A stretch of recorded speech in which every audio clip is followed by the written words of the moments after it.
For many war-torn countries, the arrival of the coronavirus has been slow. But now it's spreading in Gaza, Syria, Afghanistan, Iraq, and beyond. How can people in these fragile countries take preventative measures? How can you social distance yourself in an overcrowded camp? How can you wash your hands regularly when there is no running water, let alone soap or sanitizer? If Corona can overwhelm well-equipped, well-functioning hospitals in Europe, what happens in Yemen, where half the healthcare facilities are not functional? Or Somalia, where there are 9 hospital beds for every 10,000 people? But it's not hopeless. We have fought other outbreaks: cholera, Ebola, scabies, and tuberculosis. We know that rapid action can help avert the worst.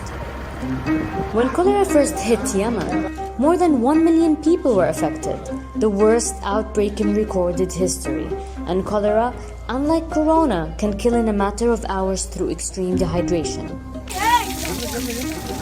We saved lives by providing clean water, improving sanitation, and supporting hospitals with essential medicines. Now, to fight corona, we are working hard in countries like Syria to ensure clean water is accessible, that sanitation systems are functioning, and soap is in all our aid packages.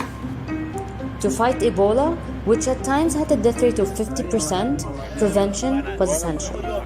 Congolese Red Cross teams went door to door telling families how Ebola spreads and worked with community elders and religious leaders to talk about the symptoms and the importance of early treatment.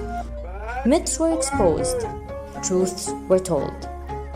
Now, we're working with our Red Cross and Red Crescent volunteers across the world to share accurate information about how to limit the coronavirus. When doctors and nurses get sick, people stop trusting hospitals. During the Ebola crisis, many pregnant women risked home births. Maternal fertility surged. Today, to protect healthcare workers battling corona, we're providing face masks, aprons, and gloves. We also know that triaging patients is very important to limit viruses. In the Democratic Republic of Congo and Somalia, we're helping hospitals to separate confirmed corona patients from suspected cases and put in place isolation facilities.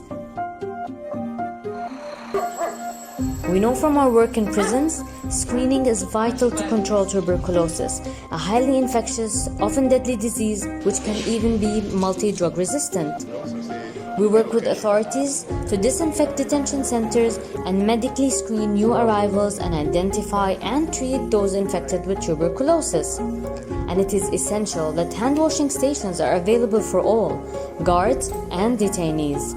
These measures are effective for tuberculosis and they can help limit corona. Syria, Gaza, and South Sudan have closed their schools. Iraq has a nationwide curfew. In Yemen, ports are closed and new arrivals tested for the virus. These fragile countries are taking action. So will we. In prisons, refugee camps, damaged hospitals, we will help.